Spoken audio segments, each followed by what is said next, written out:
Start with the name of Allah, the most beneficent and the most merciful.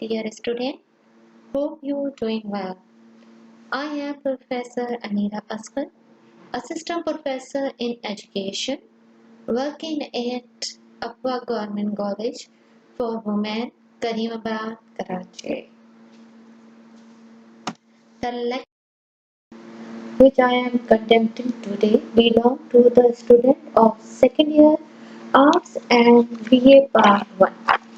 Today I am going to teach you the second chapter as per your syllabus, the principle of teaching. The topic is continue. The characteristics of good question.